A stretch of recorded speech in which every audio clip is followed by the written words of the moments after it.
Assalamualaikum warahmatullahi wabarakatuh. Mata kuliah pengantar studi Islam dengan pembahasan Sirah. Ya.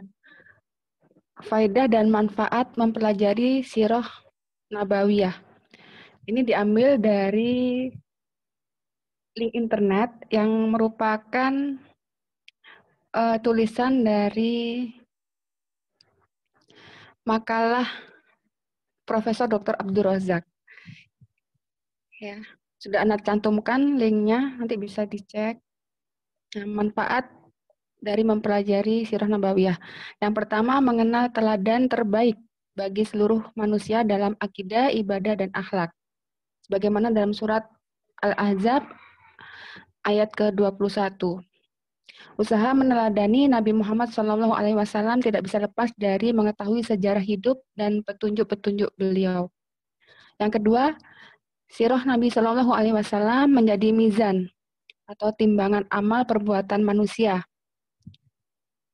Yang ketiga, mempelajari sirah Nabi SAW membantu dalam memahami kitabullah karena kehidupan Nabi Muhammad SAW merupakan pengamalan yang nyata terhadap Al-Quran.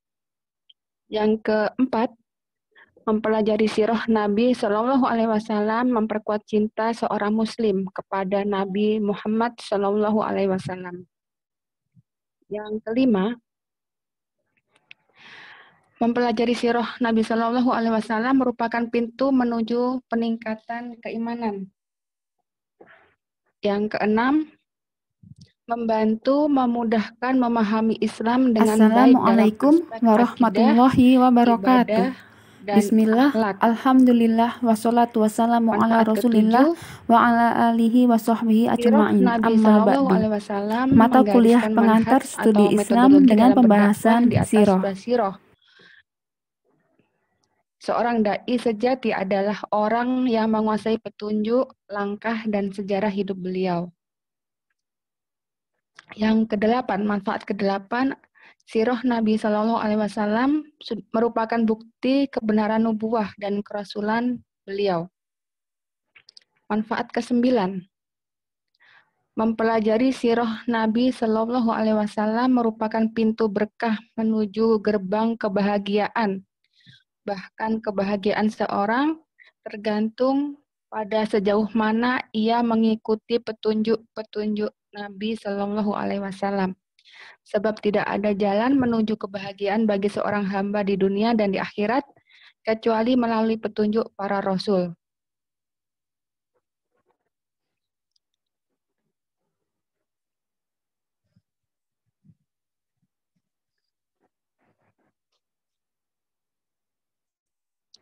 Yang ke-10,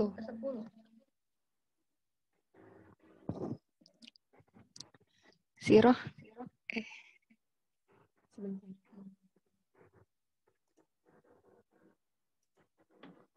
Sirah Nabi Shallallahu Alaihi Wasallam menerangkan bahwa perilaku dan sejarah hidup beliau Shallallahu Alaihi Wasallam merupakan jalan hidup bagi setiap Muslim yang mengharap kebaikan dan kehidupan mulia di dunia dan di akhirat. Generasi Islam akan mengalami kemerosotan bila sebagian mereka lebih mengenal sejarah hidup orang-orang yang tidak pantas diteladani. Kemudian kita langsung ke mukhtasornya.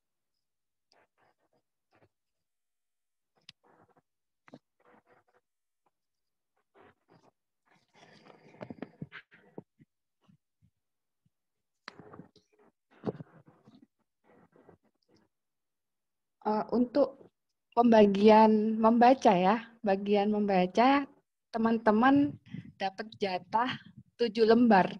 7 lembar ini sedikit karena ini buku saku, ukuran buku saku. Insya Allah sedikit ya. Jadi kita mulai dari kelahiran dan masa pertumbuhan Rasulullah Shallallahu Alaihi Wasallam. Kelahiran Rasulullah. Rasulullah Shallallahu Alaihi Wasallam dilahirkan pada hari Senin pagi, 9 Rabiul Awal tahun Gajah.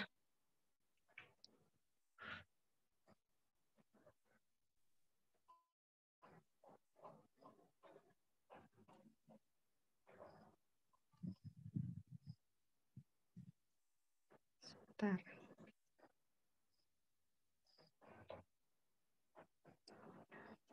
Ya, tahun gajah ini di mana Abraha dengan pasukan gajahnya gagal menyerang Ka'bah. Lahir pada hari Senin berdasarkan sabda Nabi tatkala ditanya tentang puasa hari Senin. Adapun bulan dan tanggal kelahirannya terjadi perbedaan pendapat. Ada yang berpendapat pada tanggal 12 dari bulan Rabiul Awal dan sebagian ulama berpendapat pada tanggal 9 dari bulan yang sama.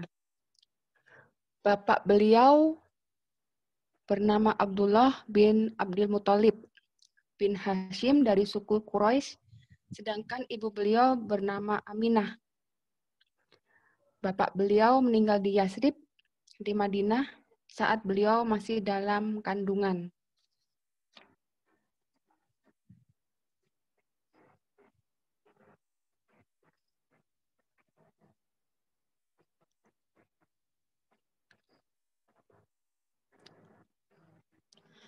Kemudian kehidupan di Bani Sa'ad. Selain diasuh oleh ibunya, Rasulullah Shallallahu Alaihi Wasallam disusukan oleh Suwaibah, budak dari Abu Lahab. Kemudian, sebagaimana adat kebiasaan masyarakat perkotaan waktu itu, ibunya mencari wanita pedesaan untuk menyusui putranya. Maka terpilihlah seorang wanita yang bernama Halimah binti Abi Zu'aib dari suku Sa'ad bin Bakar, yang kemudian lebih dikenal dengan panggilan Halimah As-Sa'diyah atau Halimatus Sa'diyah. Kemudian sesungguhnya atas kehendak Allah jua hingga Halimah As-Sa'diyah menyusui Rasulullah Shallallahu Alaihi Wasallam ketika kecilnya. Sebab ketika pertama kali ditawarkan untuk menyusui, dia terasa enggan menerimanya karena Rasulullah Shallallahu Alaihi Wasallam anak yatim yang tidak dapat diharapkan imbalan materi yang layak. Tapi ketika tidak didapatkan lagi bayi lain untuk disusui, maka Halimah menerima bayi Muhammad untuk disusui di perkampungan Bani Sa'ad. Ternyata Halimah tidak salah pilih karena yang disusuinya telah Allah persiapkan menjadi manusia yang paling agung di muka bumi ini, yang akan membawa jalan yang terang bagi umat yang beriman. Maka wajar setelah itu kehidupan Halimatus Sa'diyah penuh dengan keberkahan. Demikian 5 tahun pertama kehidupan Rasulullah Shallallahu Alaihi Wasallam dilalui di daerah perkampungan dengan kehidupan yang masih asri dan udara yang segar di lembah Bani Sa'ad. Hal itu tentu saja banyak berpengaruh bagi pertumbuhan Rasulullah Shallallahu Alaihi Wasallam baik secara fisik maupun kejiwaan. Kemudian peristiwa pembelahan dada atau syaqqu sadr. Pada saat Rasulullah Shallallahu Alaihi Wasallam berusia 5 tahun dan saat beliau masih dalam perawatan Halimatus Sa'diyah di perkampungan Bani Sa'ad, terjadi peristiwa besar yang sekaligus menunjukkan tanda-tanda kenabiannya kelak. Peristiwa tersebut dikenal dengan istilah pembelahan dada atau syaqqu sadr.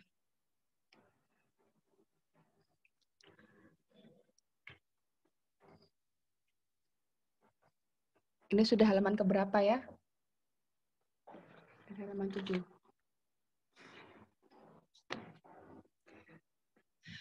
Suatu hari, ketika Rasulullah Shallallahu Alaihi Wasallam bermain bersama teman-temannya, tiba-tiba datang malaikat Jibril menghampiri dan Alhamdulillah.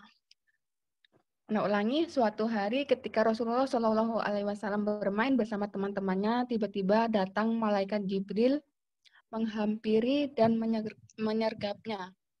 Lalu dia dibaringkan, kemudian dadanya dibelah.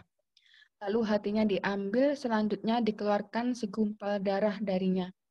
Seraya berkata, inilah bagian setan yang ada padamu.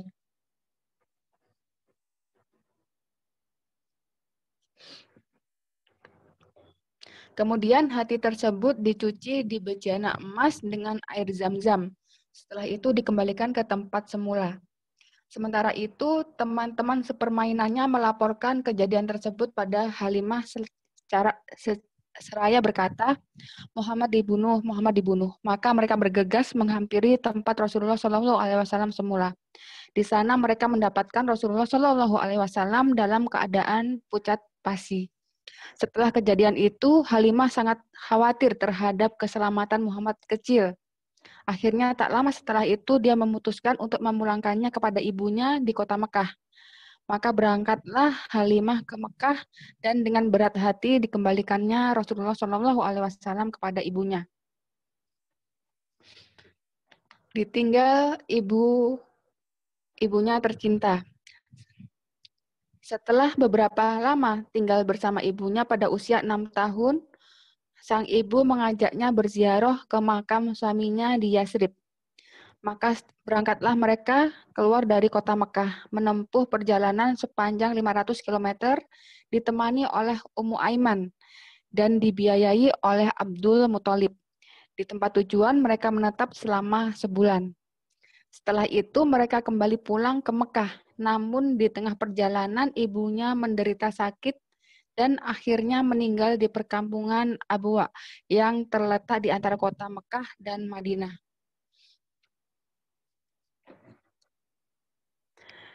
Di bawah asuhan sang kakek.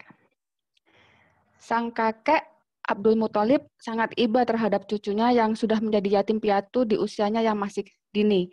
Maka dibawalah sang cucu ke rumahnya, diasuh dan dikasihinya melebihi anak-anaknya sendiri.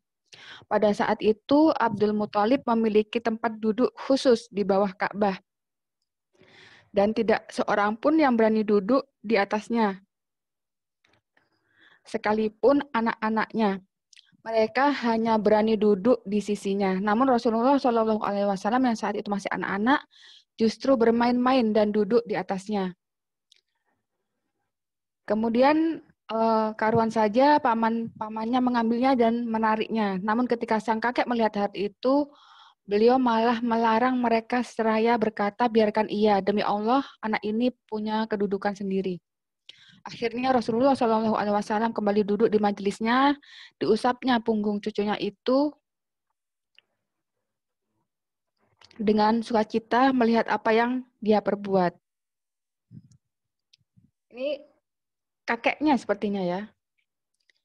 Nah, kemudian tapi lagi-lagi kasih sayang sang kakek tak berlangsung lama. Dirasakan oleh Muhammad saat kecil. Saat Rasulullah Shallallahu Alaihi Wasallam berusia 8 tahun, kakeknya meninggal di Mekah. Namun sebelum wafat, dia sempat berpesan agar cucunya tersebut dirawat oleh paman dari pihak bapaknya, yaitu Abu Thalib. Di pangkuan pamannya. Kini Rasulullah Shallallahu Alaihi Wasallam berada dalam asuhan pamannya yang juga sangat mencintainya. Abu Thalib merawatnya bersama anak-anaknya yang lain, bahkan lebih disayanginya dan dimuliakan. Begitu seterusnya. Abu Thalib selalu berada di sisi Rasulullah Shallallahu Alaihi Wasallam, merawatnya, melindunginya, dan membelanya.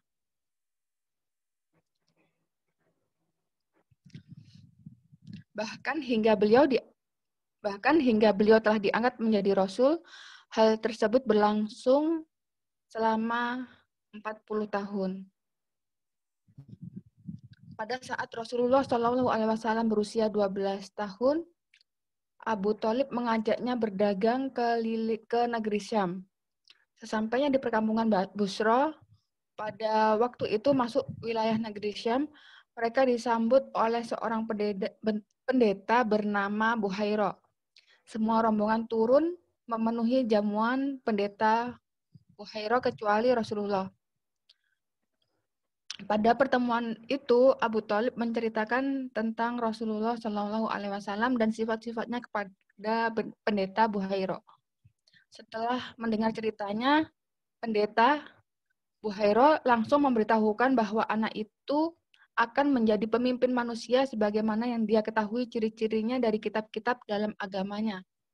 Maka ia meminta Abu Thalib untuk tidak membawa anak tersebut ke negeri Syam karena khawatir di sana orang-orang Yahudi akan mencelakakannya.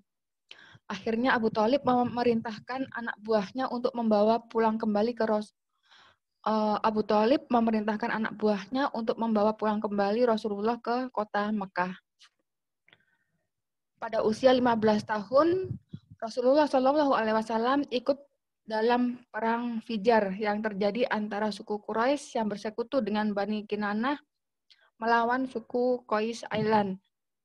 Peperangan dimenangkan oleh suku Quraisy. Pada peperangan tersebut, Rasulullah Shallallahu Alaihi Wasallam membantu paman-pamannya menyiapkan alat panah. Setelah perang Fijar selesai, diadakan perdamaian yang dikenal dengan istilah Hilful Fudul. Disepakati pada bulan Dzulqa'dah yang termasuk bulan haram di rumah Abdullah bin Jud'an At-Taimi. Semua kabilah dari suku Quraisy ikut dalam perjanjian tersebut. Di antara isinya adalah kesepakatan dan upaya untuk selalu membela siapa saja yang dizalimi dari penduduk Makkah. Dan mereka akan menghukum orang yang berbuat zalim sampai dia mengembalikan lagi hak-haknya. Rasulullah Shallallahu Alaihi Wasallam ikut serta menyaksikan perjanjian tersebut, bahkan setelah beliau menjadi Rasul. Beliau masih mengingatnya dan memujinya seraya berkata, saya telah menyaksikan perjanjian damai di rumah Abdullah bin Jud'an yang lebih saya cintai dari unta merah. Seandainya saya diundang lagi setelah masa Islam, niscaya saya akan memenuhinya.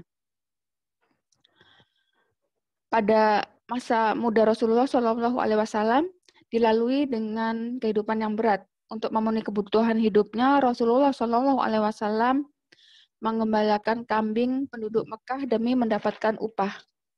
Pada usia 25 tahun, beliau mulai usaha dagang dengan modal dari Khadijah, seorang wanita pengusaha yang kaya raya dan terpandang di Mekah pada saat itu.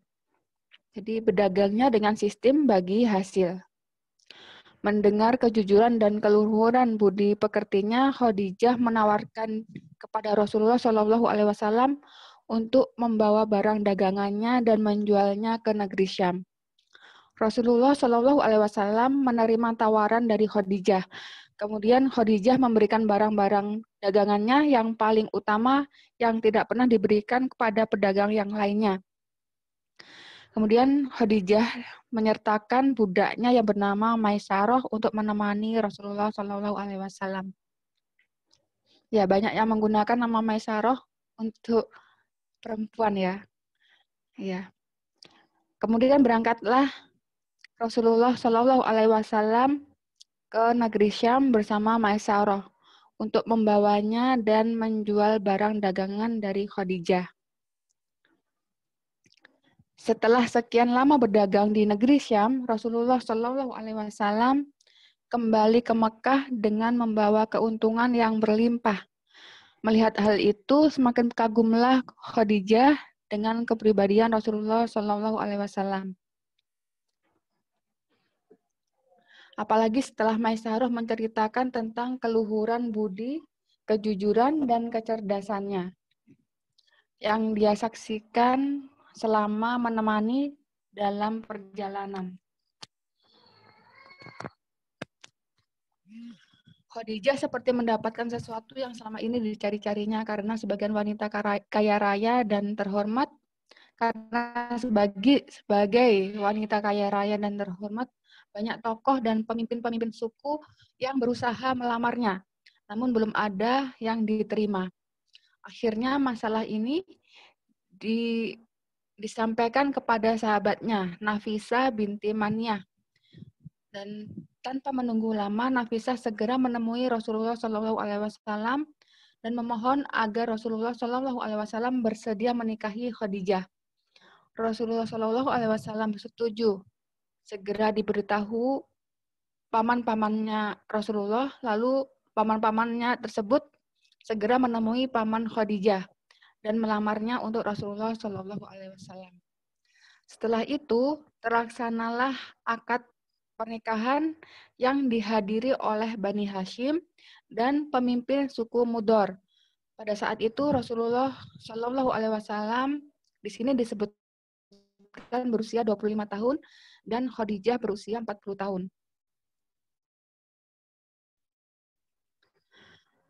Pada saat Rasulullah Shallallahu Alaihi Wasallam berusia 35 tahun, kaum Quraisy sepakat memugar bangunan Ka'bah yang sudah lapuk di sana-sini karena termakan usia.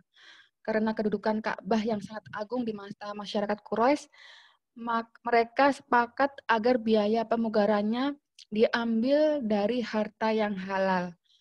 Mereka menolak biaya yang bersumber dari pelacuran, riba, dan hasil dari menzolimi orang lain.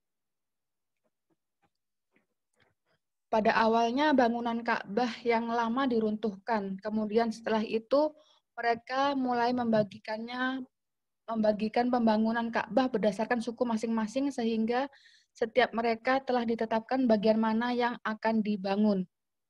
Ketika pembangunan sampai pada posisi Hajar Aswad, terjadi pertikaian antara mereka tentang siapa yang berhak meletakkan Hajar Aswad pada posisi semula.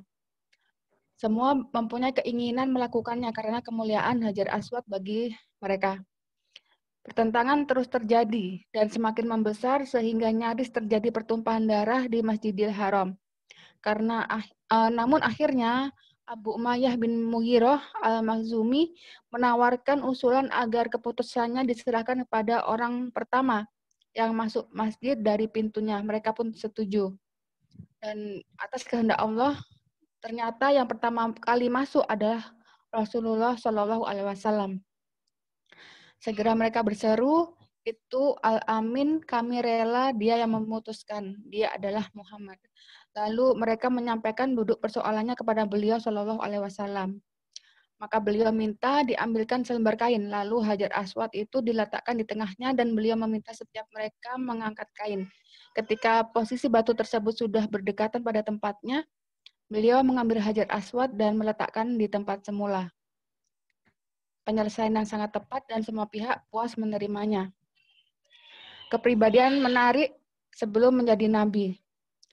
Sejak awal Allah telah menyiapkan kehidupan Rasulullah Shallallahu Alaihi Wasallam agar dapat menanggung misi besar yang akan dihadapinya dalam kehidupan manusia.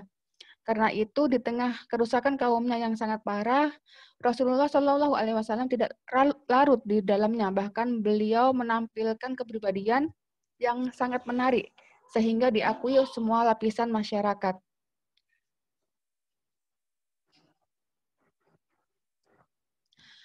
Kerusakan akidah pada masa itu tidak sampai menular ke dalam dirinya.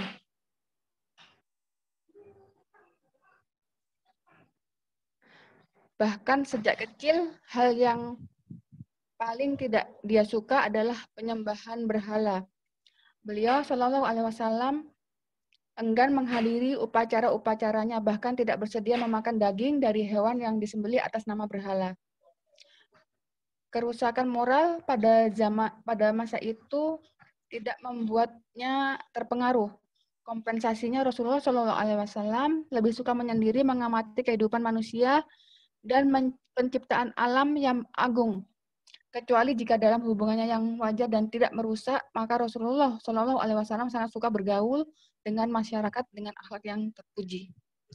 Pernah suatu kali terbetik keinginan hendak menghadiri tontonan masyarakat Arab. Namun ketika kakinya sudah melangkah, Allah menghalangi perbuatan tersebut dengan menjadikannya tertidur hingga keesokan harinya. Kemudian wahyu pertama dan pengangkatan kerasulan. Waktunya Afifah ya. Afifah 2019-38-1063. Ada ya Afifah? Baik, Ustazah. Wahyu pertama dan pengangkatan kerasulan. Ketika usia Rasulullah Shallallahu Alaihi Wasallam mendekati umur 40 tahun, beliau mulai suka menyendiri dan menghindar dari hingar-bingar kehidupan kaumnya yang penuh dengan kesyirikan dan perbuatan nista. Berbekal sekantong makanan dan air secukupnya, beliau sering pergi menuju Gua Hira yang berjarak sekitar 2 mil dari kota Mekah. Dalam kesendirian tersebut, beliau menghabiskan waktunya untuk beribadah dan merenungi kebesaran alam di sekelilingnya, serta menyadari akan adanya kuasa yang agung di balik semua penciptaan ini. Demikianlah hal tersebut Allah Subhanahu wa Ta'ala kehendaki bagi sebagai awal dan persiapan untuk menerima sebuah misi besar yang akan merubah sejarah kemanusiaan. Karena itu, jiwanya harus dibersihkan dari hiruk-pikuk duniawi dan segala kotoran yang ada di dalamnya. Hal tersebut berlangsung selama 3 tahun sebelum diturunkannya tugas kerasulan. Setelah sekian lama, beliau melakukan hulwah atau yang artinya menyendiri, membersihkan jiwanya dan memperhatikan besarnya kekuatan di balik kebesaran alam ini. Maka Allah berikan beliau kemuliaan dengan mengangkat beliau sebagai Rasul sekaligus penutup dari para nabi dan Rasul. Peristiwa ini terjadi pada Senin tanggal 21 Ramadan, tepatnya saat beliau berusia 40 tahun dengan hitungan kalender Hijriah dan sejak saat itulah tahun kenabian dihitung. Kejadian ditandai dengan hadirnya Jibril yang datang kepadanya dan memeluknya sebanyak 3 kali. Setiap kali memeluknya, beliau berkata, "Bacalah." Setiap kali itu pula Rasulullah SAW menjawab, "Saya tidak dapat membaca." Rasulullah SAW sangat keletihan sekali, takut dan panik menghantui dirinya. Mohon maaf, Ustazah, nggak kelihatan. Maksudnya kurang ke atas tadi.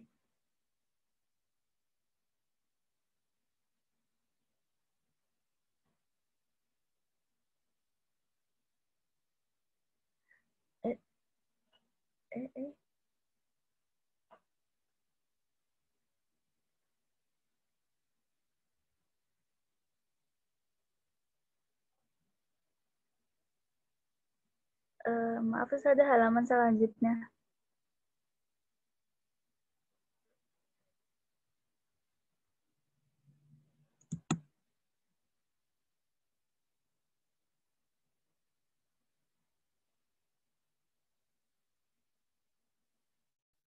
Yang mana Aisyah?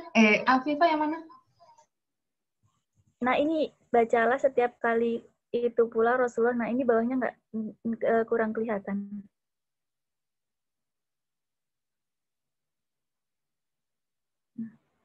Ini ya tadi.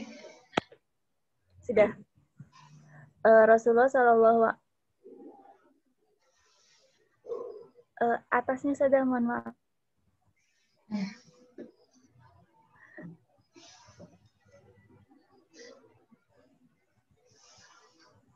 Ini ya. Setelah itu Jibril setelah itu masih percakapan yang atasnya saja.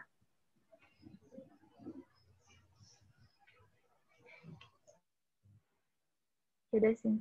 Rasulullah SAW sangat keletihan sekali, takut dan panik menghantui dirinya.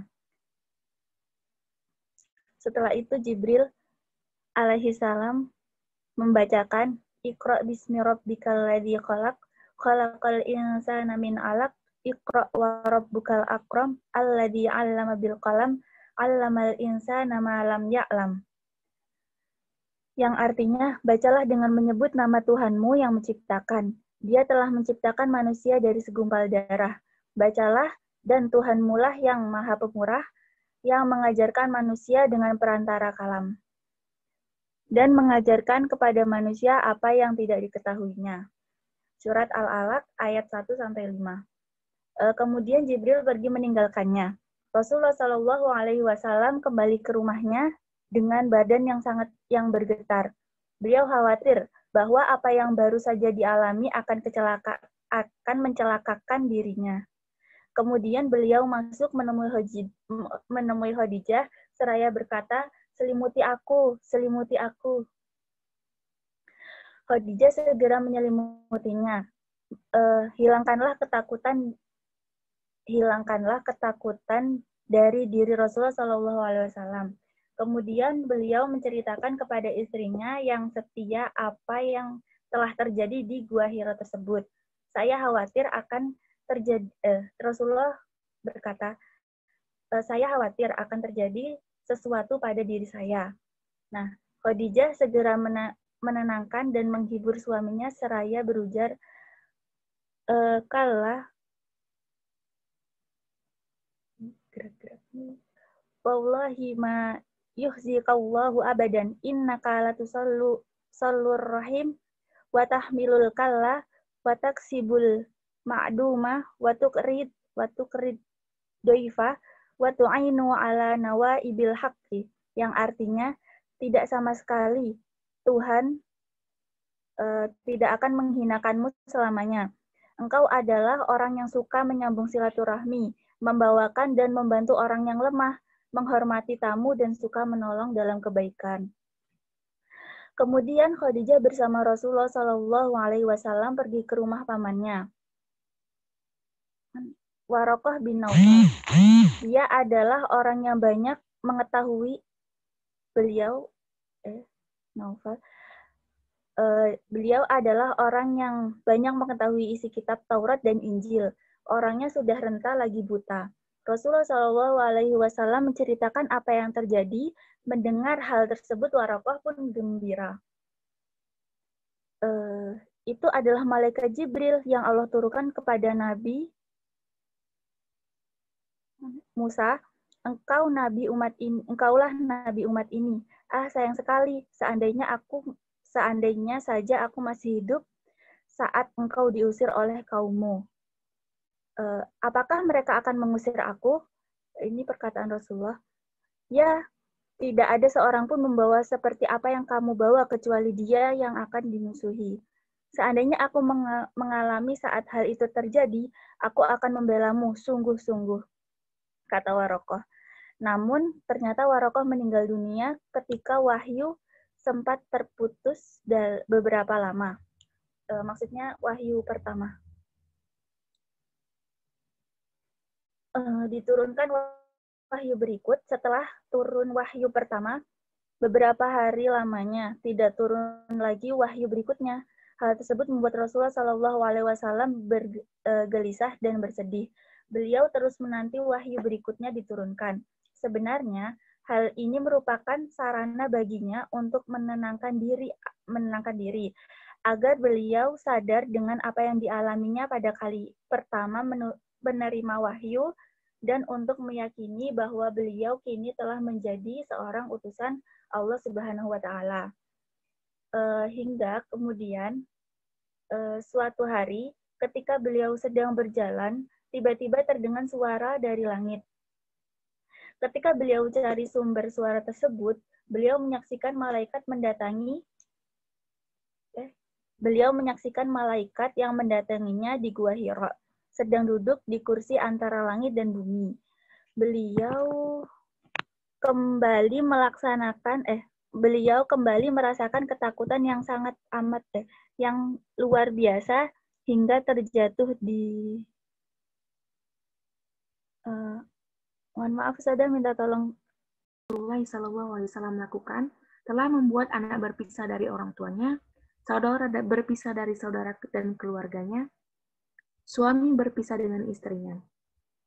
Setelah mengambil keputusan tersebut, maka ketika musim haji tiba, kaum musyrikin Arab dengan segera berjaga-jaga di setiap jalan yang menjadi pintu masuk ke Mekah dengan tujuan memperingatkan setiap orang-orang yang datang agar tidak mendengar dakwah Rasulullah SAW.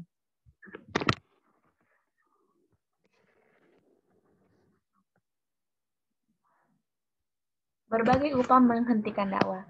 Selain apa yang telah disebutkan di atas, masih terdapat berbagai upaya yang mereka lakukan untuk menghentikan dakwah Rasulullah SAW. Di antaranya, 1. Ejekan dan hinaan serta berbagai macam ketuduhan. Hal tersebut Allah kisahkan dalam Al-Quran, wa qalu ya ayyuhalladzi nuzzila alaihi dzikru innaka lamajnun. Mereka berkata, hai orang yang diturunkan Al-Quran kepadanya, sesungguhnya kamu benar-benar orang yang gila. Quran Surat Al-Hijr ayat 6. Jika Rasulullah SAW sedang duduk dikelilingi oleh sahabat-sahabatnya, orang yang miskin mereka mengejeknya. Orang-orang semacam ini kayak di antara kita yang diberi anugerah oleh Allah kepada mereka, Quran Surat Al-An'am ayat 53. Mereka sering menertawakan kaum muslimin, saling mengedipkan mata penuh ejekan jika kaum muslimin berlalu di hadapan mereka, dan menuduh mereka sebagai orang-orang yang sesat. Quran Surat Al-Mutaffifin ayat 29-33. 2. Menyebar isu negatif dan berbagai bentuk syubhat terhadap ajaran yang dibawa Rasulullah SAW. Mereka mengatakan bahwa Al-Quran adalah kebohongan dan dongengan orang-orang dahulu. Quran Surat Al-Furqan ayat 4-5. 3. Penawaran. Di antara penawaran yang mereka ajukan kepada Rasulullah SAW adalah berupa ibadah secara bergantian, yaitu dalam 1 tahun Rasulullah SAW beribadah kepada Tuhan mereka, lalu di tahun berikutnya mereka beribadah kepada Tuhan beliau. Tawaran yang sangat lucu tersebut langsung ditolak oleh Allah Ta'ala dengan menurunkan surat Al-Kafirun.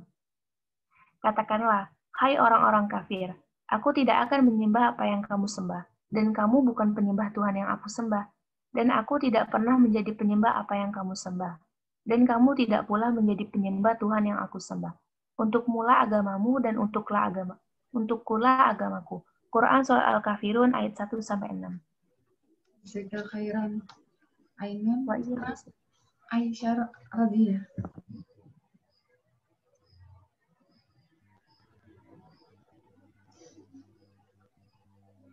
Penyiksaan. Beberapa bulan telah berlalu, namun upaya mereka belum membuahkan hasil. Maka kaum kafir Quraisy kembali berkumpul untuk menentukan langkah berikutnya. Musyawarah yang dipimpin langsung oleh Abu Lahab itu akhirnya menyepakati cara kekerasan terhadap Rasulullah Shallallahu Alaihi Wasallam beserta para sahabatnya. Namun untuk melakukan kekerasan terhadap Rasulullah Shallallahu Alaihi Wasallam, tidak semua orang kafir berani melakukannya, mengingat kedudukannya yang sangat dihormati di tengah masyarakat Arab, Arab Quraisy waktu itu. Ditambah perlindungan yang diberikan pamannya Abu Thalib, tokoh yang sangat disegani pula oleh masyarakatnya. Hanya tokoh-tokoh mereka saja yang penuh kedengkian yang berani melakukan kekerasan secara fisik. Mengganggunya secara fisik seperti Abu Lahab, Abu Jahal, Ubay bin Khalaf, dan yang lainnya. Berbagai tindakan menyakitkan diterima Rasulullah Shallallahu Alaihi Wasallam dari Abu Lahab dan kawan-kawannya. Pernah sekali waktu Rasulullah Shallallahu Alaihi Wasallam sholat di hadapan Ka'bah, sementara di sisi lain tokoh-tokoh kafir Quraisy sedang berkumpul. Ketika beliau sedang sujud, salah seorang di antara mereka mengambil isi perut onta yang baru disembelih, kemudian dilemparkan ke atasnya sehingga Rasulullah Shallallahu Alaihi Wasallam tidak kuasa bangun dari sujud. Akhirnya datang Fatimah, anaknya, lalu dia angkat kotoran tersebut dari tubuh bapaknya Shallallahu Alaihi Wasallam. Adapun penyiksaan dan penindasan kepada selain Rasulullah Shallallahu Alaihi Wasallam, khususnya kepada kaum lemah, lebih keras mereka lakukan. Misalnya, pamannya Utsman bin Affan ketika dia masuk Islam, dirinya dilipat oleh tikar, lalu dibuatkan asap dari bawah.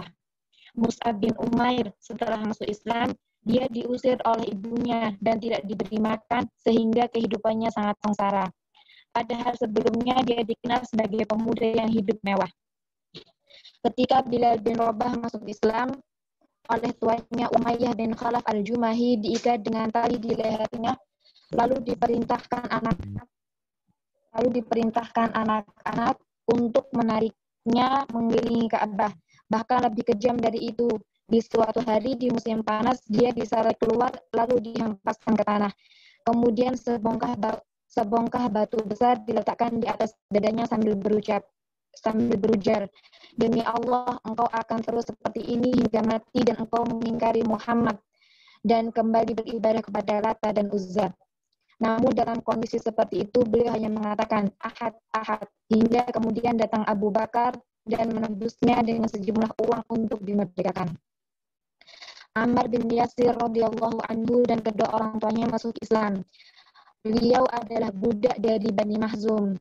orang-orang musyrik yang dipimpin oleh Abu Jahal menyeret mereka ke padang pasir dan membiarkan mereka tersiksa di tengah terik matahari yang menyengat. Rasulullah Shallallahu Alaihi Wasallam sempat melewati mereka. Beliau berpesan, "Sabran ala Yasir fa inna mau'idakumul jannah." Sabarlah wahai keluarga Yasir, janji untuk kalian adalah surga. Yasir bapaknya Ammar akhirnya meninggal karena tak kuasa menahan siksaan. Sedang ibunya Sumayyah Ummu Ammar oleh Abu Jahal ditusuk kemaluannya dengan sebilah tombak hingga ia gugur dan dikenal sebagai wanita pertama yang syahid dalam Islam. Sedangkan Ammar sendiri terus disiksa semakin berat oleh mereka seraya berkata, kami tidak akan bebaskan kamu sampai kamu mencaci Muhammad atau memuji Lata dan Uzza. Ammar tak kuasa menahan siksaan sehingga berucap darinya pujian terhadap Tuhan-Tuhan mereka karena terpaksa. Akhirnya dia menghadap Rasulullah Shallallahu Alaihi Wasallam sambil menangis dan meminta maaf. Kemudian Allah menurunkan ayatnya, "Man kafara billahi min ba'di imanihi illa man ukriha wa qalbuhu mutma'innun bil iman." Barang siapa yang kafir kepada Allah sesudah dia beriman, dia mendapatkan kemurkaan Allah sesudah dia beriman, kecuali orang yang dipaksa kafir padahal hatinya tetap tenang dalam beriman. Surat An-Nahl ayat 106. Kemudian begitu pula Khabbab bin Al-Arat, Zunairah dan sahabat-sahabat lainnya yang mendapat berbagai bentuk siksaan atas keimanan mereka. Kesimpulannya, tidak ada seorang pun dari kaum lemah yang diketahui masuk Islam kecuali mereka mengalami berbagai bentuk penyiksaan. Darul Arqam. Di antara kebijakan yang Rasulullah Shallallahu Alaihi Wasallam ambil untuk menghadapi berbagai penindasan tersebut adalah mencegah para sahabat untuk mengumumkan keislamannya, baik dalam bentuk ucapan maupun perbuatan. Mereka pun diperintahkan untuk tidak berkumpul kecuali secara rahasia.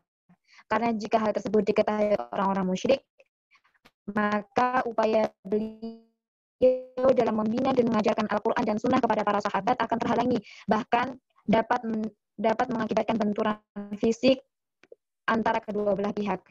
Hal ini sangat membahayakan karena kekuatan kaum muslimin saat itu sangat lemah. Adapun Rasulullah Shallallahu Alaihi Wasallam sendiri terus melakukan dakwah dan ibadah secara terang-terangan di tengah orang-orang musyrik. Akan tetapi dengan para sahabatnya, beliau berkumpul secara rahasia di rumah Al-Arqam bin Abil Arqam Al-Mahzuni di Bukit Sofa yang selama ini tidak diperhatikan orang-orang musyrik. Hijrah ke Habasyah atau Ethiopia. Tekanan yang dilakukan oleh orang-orang kafir terhadap kaum muslimin pada pertengahan dan akhir tahun keempat kenabian masih bersifat ringan. Namun memasuki pertengahan tahun kelima, perlakuan mereka semakin keras. Hal ini mendorong kaum muslimin untuk mencari tempat lain yang aman untuk menjaga agama mereka. Pada bulan Rajab tahun kelima kenabian, hijrahlah rombongan pertama dari kalangan para sahabat ke negeri Habasyah atau Ethiopia.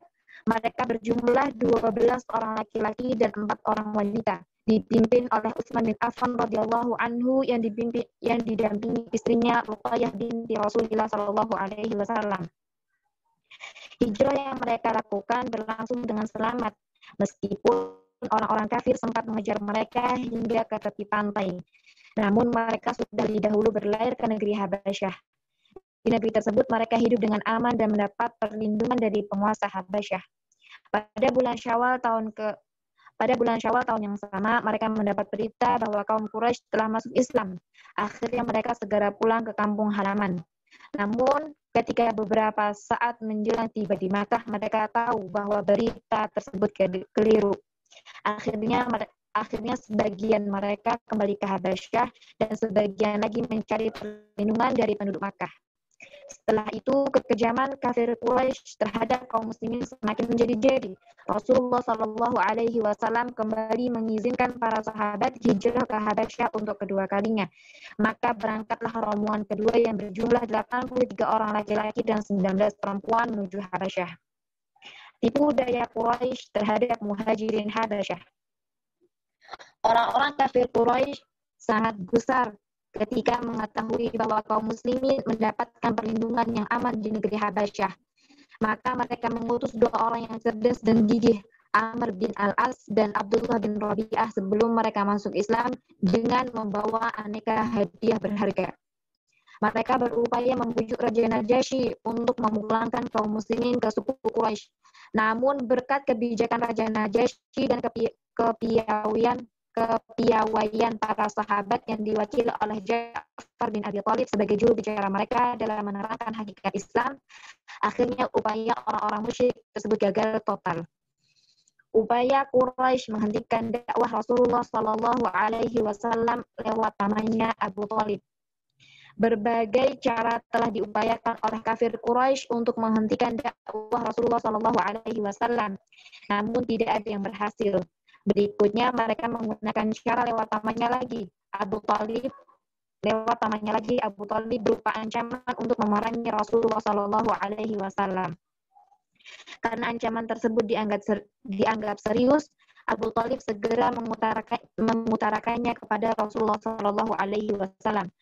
Melihat gejala pamannya mulai lemah dan tak kuat menanggung beban, maka dengan tegas Rasulullah Shallallahu Alaihi Wasallam mengatakan, Ya Amillallah, la wada'u syamsa fi yamini wal qamara fi yasari ala an atruka hadzal amra hatta yuzhirahu Allah au ahlaku fihi ma taraktuhu.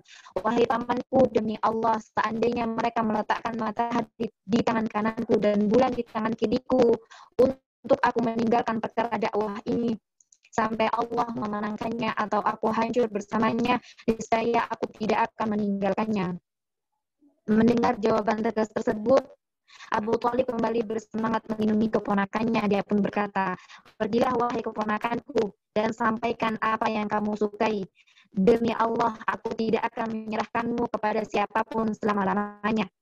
Di lain waktu mereka kembali mendatangi Abu Thalib untuk menawarkan cara lain. Mereka datang dengan membawa seorang pemuda yang gagah dan tampan untuk diserahkan kepada Abu Thalib, dan sebagai gantinya dia harus menyerahkan Rasulullah Shallallahu Alaihi Wasallam kepada mereka untuk mereka bunuh. Tentu saja tawaran yang aneh tersebut ditolak mentah-mentah oleh Abu Thalib. Ide membunuh Rasulullah Shallallahu Alaihi Wasallam. Setelah berbagai kegagalan yang dialami oleh kaum kafir Quraisy, akhirnya sampailah mereka pada keputusan untuk membunuh Rasulullah Shallallahu Alaihi Wasallam. Disebutkan dalam beberapa riwayat beberapa upaya dari tokoh-tokoh kafir Quraisy untuk membunuh Rasulullah Shallallahu Alaihi Wasallam. Namun upaya-upaya mereka pun menemukan kegagalan pula karena Allah Taala telah melindungi hambanya yang paling dikasihinya tersebut. Di antara riwayat yang terkenal dalam hal ini adalah upaya Abu Jahal yang hendak melemparkan batu jika Rasulullah Shallallahu Alaihi Wasallam sedang sujud dalam sholatnya. Pada hari yang telah ditentukan, sebagaimana biasa Rasulullah Shallallahu Alaihi Wasallam datang ke Ka'bah untuk sholat. Kemudian sebagaimana rencana semula, Abu Jahal mengambil sebongkah batu lalu menghampiri Rasulullah Shallallahu Alaihi Wasallam untuk menimpakan batu tersebut di atas kepalanya. Namun tak berapa lama kemudian dia sudah kembali menemui kawan-kawannya dalam keadaan pucat pasi. Ada apa wahai Abul Hakam? Tanya teman-temannya keheranan. Ketika aku akan melakukan rencanaku dan hampir mendekatinya, ternyata ada seekor unta yang sangat besar menghalangiku. Unta tersebut sangat besar. Belum pernah aku melihat unta sebesar dan seganas itu. Hampir-hampir dia menerkamku, jawab Abu Jahal. Hamzah masuk Islam. Di tengah suasana yang masih penuh intimidasi dan tekanan dari orang-orang kafir Quraisy terhadap kaum muslimin, muncullah secercah harapan, yaitu masuk Islamnya Hamzah bin Abdul Muthalib radhiyallahu anhu, paman Rasulullah Shallallahu Alaihi Wasallam pada akhir tahun ke-6 kenabian. Hamzah radhiyallahu anhu masuk Islam setelah mendengar berita perlakuan Abu Jahal yang telah menganiaya Rasulullah Shallallahu Alaihi Wasallam dengan memukulkan sebuah batu ke kepala beliau hingga mengucurkan darah. Segera saja Hamzah, lelaki gagah dan terpandang di suku Quraisy yang saat itu baru saja pulang berburu, menemui Abu Jahal untuk menuntut balas atas perlakuan kasar tersebut. Setelah berhasil menemui Abu Jahal, Hamzah segera menghadapnya. Wahai Abu Jahal, kamulah yang telah menghina keponakanku, padahal aku sudah masuk agamanya. Kemudian Abu Jahal dipukulnya dengan busur hingga terluka. Hampir saja terjadi perkelahian massal karena keluarga kedua belah pihak ingin ikut campur. Namun Abu Jahal segera menghentikan hal tersebut setelah ia mengakui bahwa dia telah bersikap buruk terhadap Rasulullah Shallallahu Alaihi Wasallam. Jazakallahu khairan, Aisyah. Al-Aina ada ya? Namun Ustazah. Pembelajaran ya. Kemudian apa Ustazah? Atasnya tadi setelah.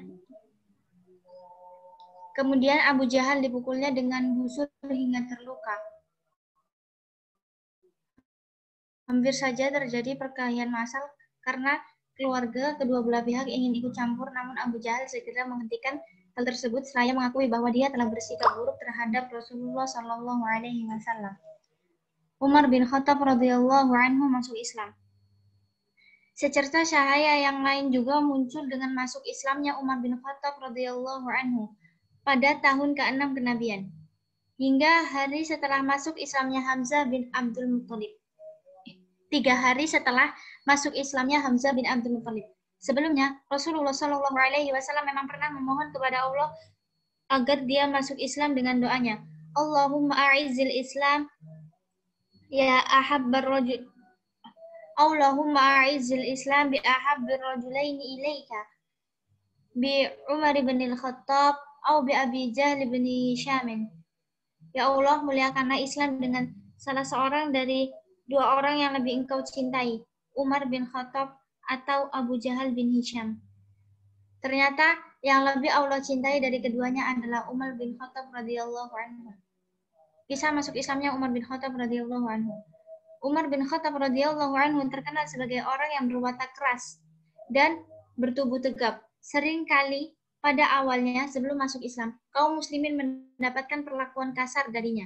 Sebenarnya, di dalam hati Umar sering berkecamuk perasaan-perasaan yang berlawanan antara pengagungannya terhadap ajaran nenek moyang, kesenangan terhadap hiburan dan mabuk-mabukan, dengan kekaguman terhadap ketabahan kaum muslimin, serta bisikan hatinya bahwa boleh jadi apa yang dibawa oleh Islam itu lebih mulia dan lebih baik. Sampailah kemudian suatu hari beliau berjalan dengan pedang terhunus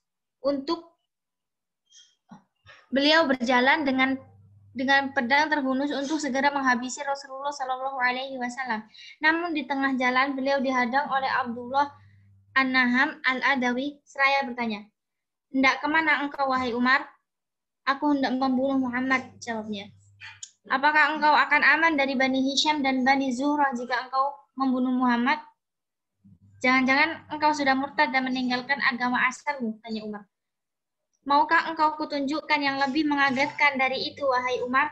Sesungguhnya saudara perempuanmu dan iparmu telah murtad dan telah meninggalkan agamamu," kata Abdullah.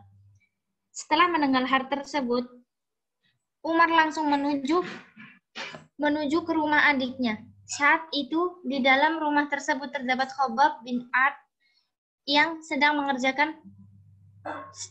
mengajarkan Al-Quran kepada keduanya, Fatimah, saudara perempuan Umar dan suaminya.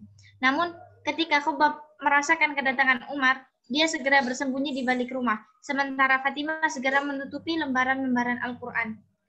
Sebelum masuk rumah, rupanya Umar telah mendengar bacaan Khabbab. Lalu dia bertanya, "Suara apakah yang tadi saya dengar dari kalian?" "Tidak ada suara apa-apa kecuali obrolan kami berdua saja," jawab mereka. "Pasti kalian telah murtad," kata Umar dengan geram.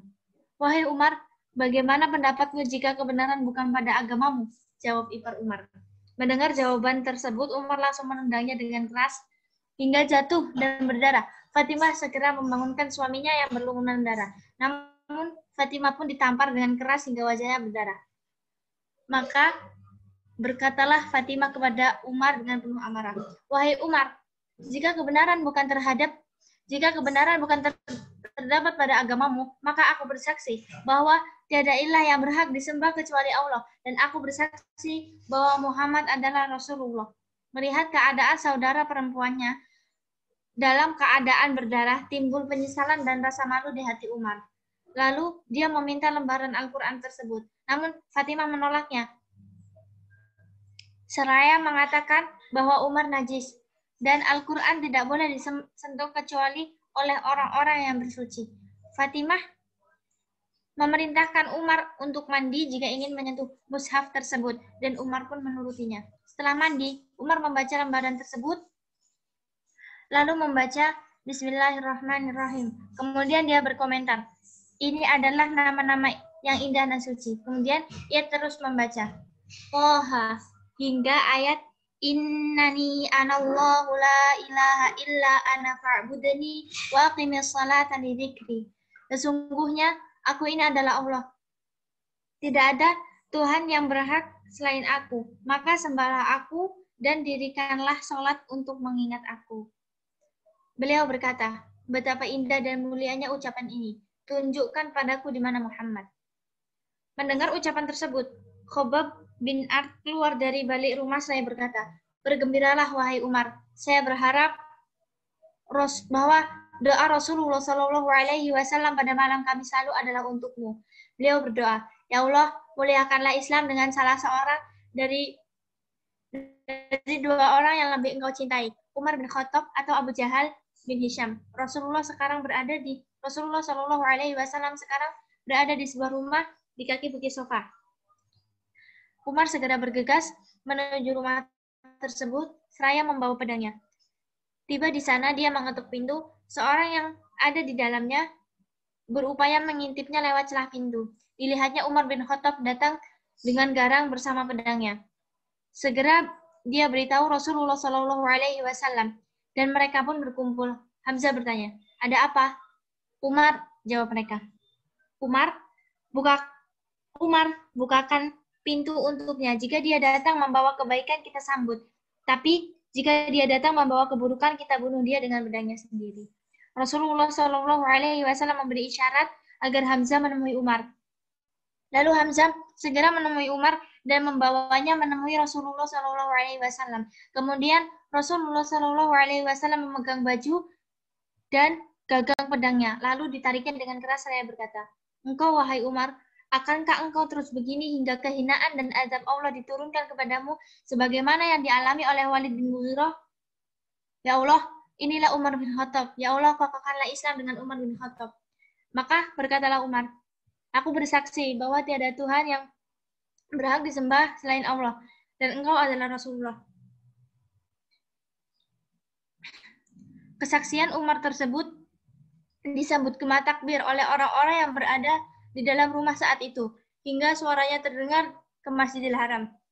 Masuk Islamnya Umar menimbulkan kegemparan di kalangan orang-orang musyrik.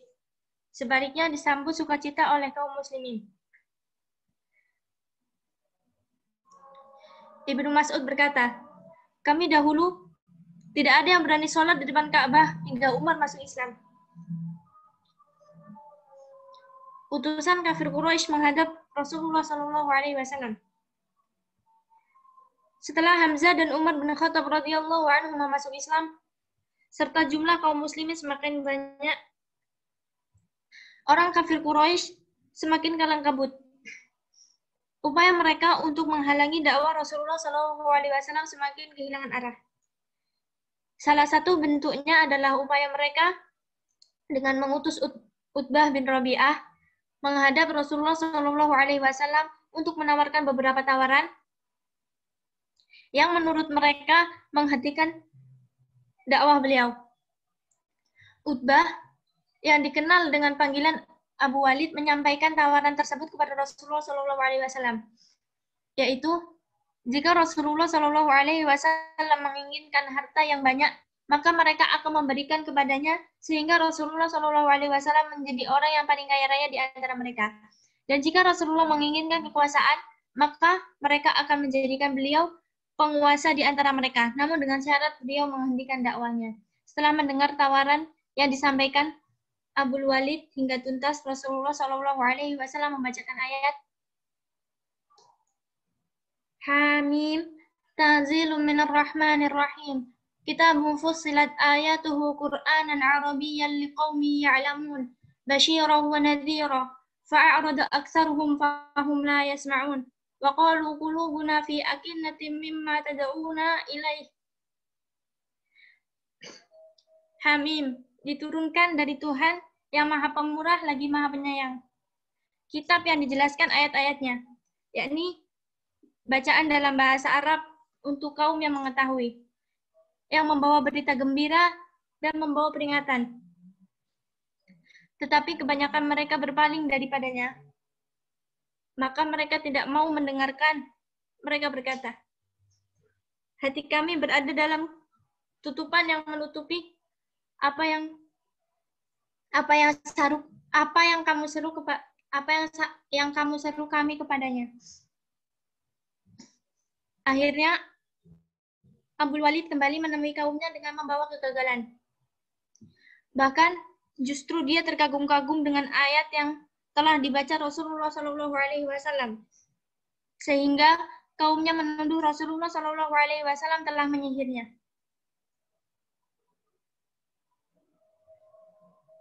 Boikot umum. Setelah berbagai upaya mencegah dakwah Rasulullah SAW menemui kegagalan, kaum kafir Quraisy menempuh jalan lain, yaitu pemboikotan. Mereka bersepakat untuk memboikot Bani Hashim dan Bani Muthalib dengan melarang mengadakan pernikahan, jual beli, bergaul, berkunjung, dan berbicara kepada mereka kecuali jika mereka menyerahkan Rasulullah SAW untuk dibunuh. Kesepakatan tersebut mereka tulis dalam lembaran yang digantung di Ka'bah. Akibat pemboikotan itu, Bani Hashim dan Bani Muthalib menjadi terisolir, baik yang beriman maupun yang kafir, kecuali Abu Lahab. Mereka terkurung di perkampungan Abu Thalib sejak awal Muharram tahun ke-7 kenabian. 3 tahun dalam pemboikotan.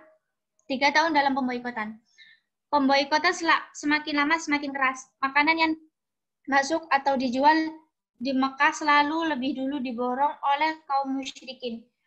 Mereka mengalami kelaparan luar biasa, hingga mereka hanya makan dedaunan dan kulit binatang. Pembatalan lembar perjanjian. Setelah 3 tahun pemboikotan, pada bulan Muharram tahun 10 kenabian, terjadilah pembatalan pemboikotan. Hal tersebut bermula dari bertentangan di kalangan Quraisy sendiri, antara mereka yang ingin meneruskan pemboikotan dengan mereka yang menentang pemboikotan, dengan alasan bahwa yang menderita atas pemboikotan tersebut adalah sanak saudara mereka sendiri. Jumlah mereka yang menentang semakin lama semakin banyak dan kemudian menjadi suara mayoritas. Jazakallah khairan, Alina. Alia, Jazakallah khairan. Alia, ada? Nah, Ustazah.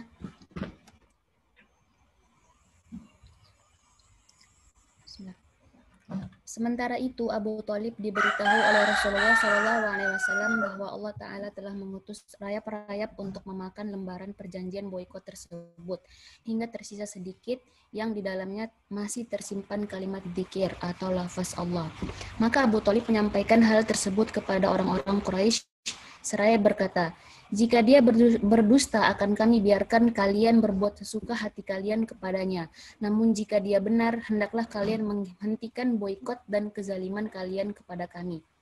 Kemudian Mut'im bermaksud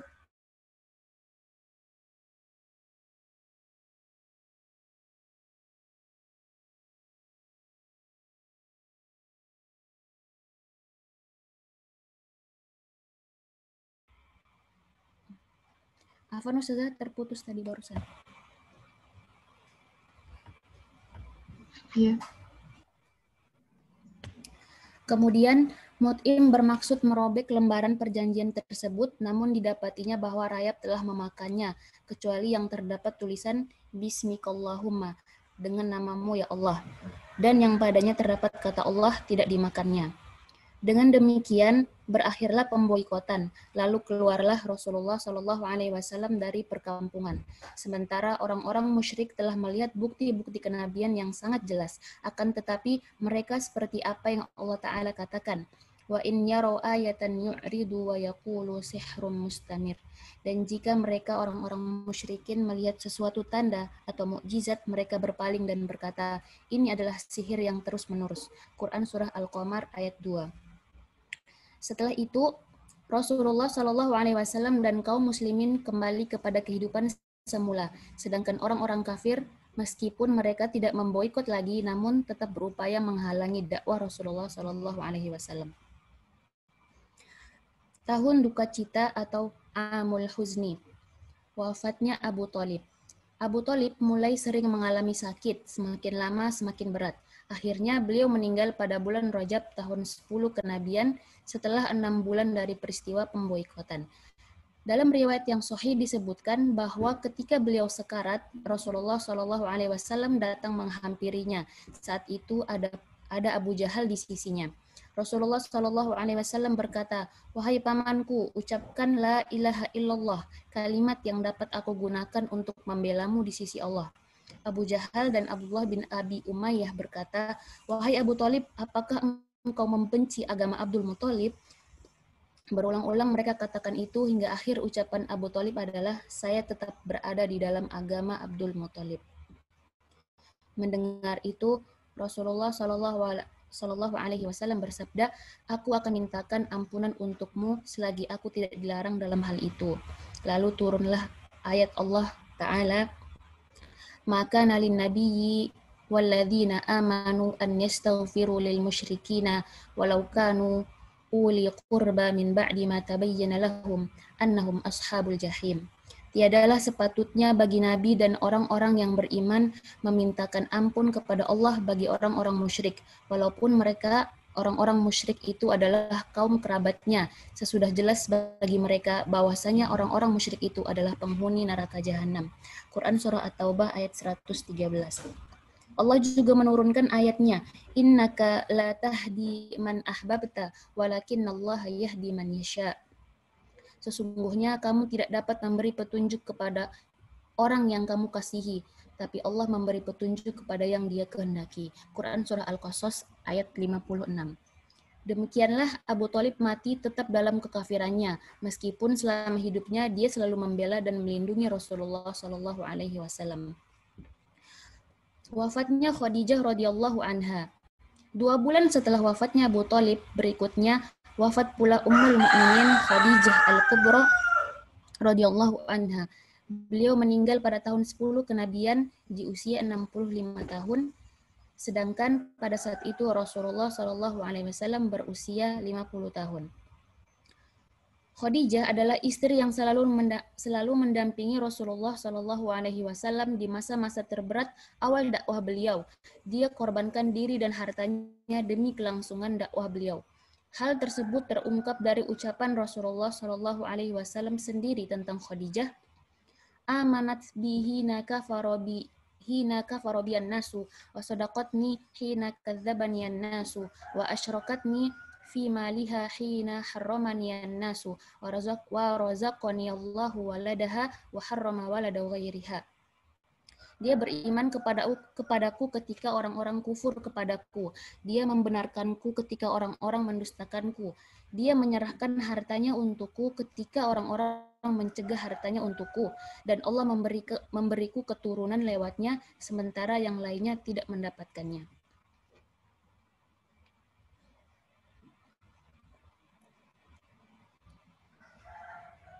Tumpukan kesedihan. 2 kejadian di atas sangat besar pengaruhnya dalam diri Rasulullah Shallallahu Alaihi Wasallam. Mengingat kedua orang tersebut selama ini sangat besar artinya dalam kehidupan Rasulullah Shallallahu Alaihi Wasallam.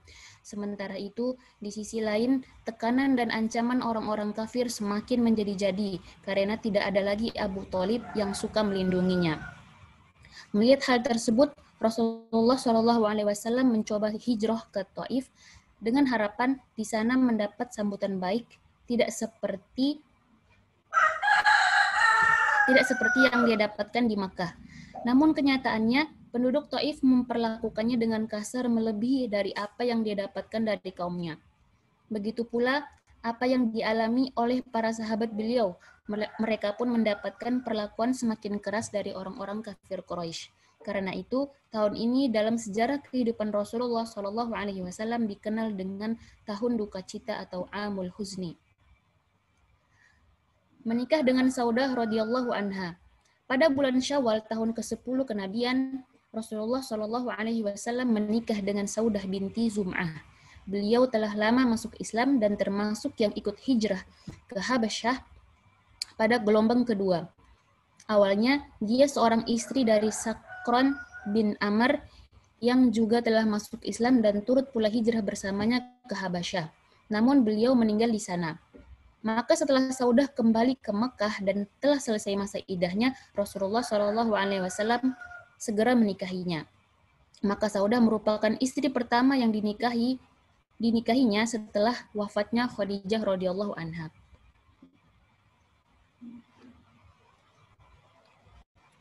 Fase ketiga, memperluas dakwah keluar Makkah.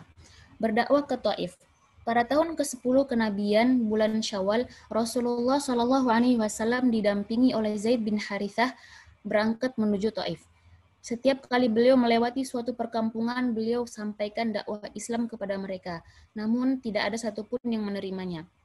Setibanya di Taif, Rasulullah SAW menemui tokoh-tokoh Taif untuk menyampaikan dakwah Islam kepada mereka. Namun mereka menolaknya mentah-mentah. Rasulullah SAW menetap di Taif selama 10 hari. Namun setiap kali dia mendatangi tokoh-tokoh di kota tersebut, mereka justru mengusirnya. Bahkan lebih dari itu, mereka memprovokasi masyarakat awam untuk menyerang Rasulullah SAW dan mencaci makinya. Bahkan mereka mengejar-ngejar dan menimpuki Rasulullah SAW hingga kaki beliau berdarah-darah. Sementara itu, Zaid bin Harithah berusaha melindunginya dengan dirinya sendiri, hingga dia sendiri terluka di kepalanya. Mereka baru berhenti mengejarnya setelah keduanya berlindung di kebun milik Utbah dan Syaibah, anak Rabi'ah, sekitar 3 mil dari kota Taif. Rasulullah SAW mendekati pohon anggur dan duduk di bawah naungannya. Di sana beliau mengadukan segala kegundahan dan kesedihan yang dialaminya. Allahumma ilaika ashku du'fa quwwati wa qillata hilati wa hawani 'alan nasi ya arhamar rahimin anta rabbul mustad'afin wa anta rabbi ila man taqiluni ila ba'idin yatajahhamuni am ila aduwin malaktahu amri in lam yakun bika alayya ghadabun fala ubali walakin afiyatuka hiya awsa'u li wa a'udhu binuri wajhika alladhi ashraqat lahu adh-dhulumat wa saluha alayhi amru ad-dunya wal akhirah min an tunazzila bi ghadabaka aw yahulla alayya sakhatuka lakal utba hatta tarda wala haula wala quwwata illa bika. Ya Allah, kepadamu aku mengadukan kelemahanku, kurangnya siasatku, dan kehinaanku di hadapan manusia. Wahai yang maha pengasih dari pemilik kasih, Engkau adalah Tuhan bagi orang-orang yang lemah. Engkaulah Tuhanku, kepada siapa Engkau akan serahkan aku? Kepada yang jauh nan bermuka masam, atau kepada musuh yang akan menguasai urusanku. Asal Engkau tidak murka kepadaku, maka aku tidak peduli terhadap apa yang menimpaku. Namun ampunanmu lebih luas, lebih kuharapkan untukku. Aku berlindung dengan cahaya wajahmu yang karenanya kegelapan menjadi terang benderang, dan urusan dunia dan akhirat menjadi baik, agar Engkau tidak menurunkan kemarahanmu kepadaku, atau murka kepadaku. Engkaulah yang berhak menegurku hingga Engkau rela dan tidak ada daya dan kekuatan selain denganmu. Melihat keadaan Rasulullah SAW dan Zaid, timbul rasa kasihan pada diri kedua anak Rabi'ah. Lalu mereka panggil budaknya bernama Adas yang beragama Nasrani untuk memetikan setangkai anggur dan memberikannya kepada Rasulullah SAW. Adas memetiknya lalu memberikan kepadanya. Rasulullah SAW menerimanya lalu membaca Bismillah sebelum memakannya. Mendengar bacaan basmalah, Adas berkomentar, itu adalah ucapan yang bukan berasal dari penduduk negeri ini. Dari negeri mana kamu dan apa agamamu? Tanya Rasulullah SAW kepada Adas. Saya dari negeri Ninu, jawabnya. Itu adalah kampung seorang laki-laki yang solih, Yunus bin Matta. Kata Rasulullah SAW. Dari mana kamu tahu tentang Yunus bin Matta? Tanya Adas keheranan. Dia adalah saudaraku. Dia dahulu seorang nabi dan aku pun seorang nabi. Jawab Rasulullah SAW. Langsung saja Adas mencium kepala Rasulullah SAW, juga kedua tangannya dan kakinya. Adas segera mendatangi kedua tuannya dengan tergopoh-gopoh. Ada apa? Tuannya keheranan. Ya tuanku, tidak ada di atas muka bumi ini orang yang lebih baik dari dia. Dia telah menyampaikan kepada saya perkara yang hanya diketahui oleh seorang nabi, kata Adas. Celaka engkau Adas, jangan kau tinggalkan agamamu. Agamamu lebih baik dari agama orang itu, bentak tuannya. Dengan kesedihan yang mendalam, Rasulullah SAW kembali menuju Makkah. Di tengah perjalanan, Allah Ta'ala mengutus malaikat Jibril bersama malaikat gunung yang siap menunggu perintah Rasulullah SAW untuk membalikan kedua gunung di Makkah agar ditimpakan kepada penduduk Makkah. Namun, Rasulullah SAW hanya menjawab, Bal arju an yukhrijallahu azza wa jalla min aslabihim man ya'budullaha azza wa jalla wahdahu la yusyriku bihi syai'a. Justru saya berharap Allah mengeluarkan dari tulang rusuk mereka keturunan yang menyembah Allah azza wa jalla semata dan tidak menyekutukannya. Akhirnya Rasulullah SAW kembali ke Makkah dengan mendapatkan perlindungan dari Al-Mut'im bin Adi. Demikianlah ketabahan Rasulullah SAW dalam berdakwah. Perlakuan buruk dan kasar tidak menjadikannya dendam dan mengharapkan kehancuran bagi umatnya.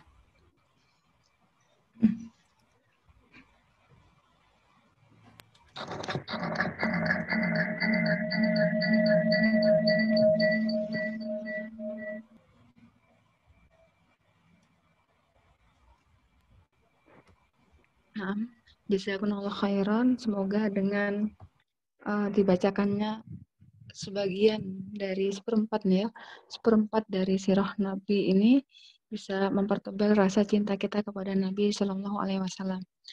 Di tengah gencaran hinaan yang ada di negara kafir sana, ya kita bisa berusaha semampunya untuk berjuang bersama bagaimana agar umat Muslim kembali kepada mencintai Nabi Shallallahu Alaihi Wasallam. Untuk pertemuan ini kita cukupkan dahulu. Insya Allah disambung kembali di pekan depan. Tadi sampai di Aliyah ya. Di Aliyah. Nah, Ustazah. 3 insya Allah 54. Jazakumullah khairan. Untuk pekan ini tidak ada tugas. Untuk pekan ke-14 atau ke-15, Ana berikan tugas individu. Tugasnya Ana sampaikan di e-learning insya Allah. Jazakumullah khairan. Subhanakallahumma bihamdika asyhadu alla ilaha illa anta astaghfiruka wa atubu ilaik. Assalamualaikum warahmatullahi wabarakatuh. Barakallahu fikum. Waalaikumsalam warahmatullahi wabarakatuh. Jazakallahu khairan, Ustazah. Jazakallahu khairan ya Ustazah.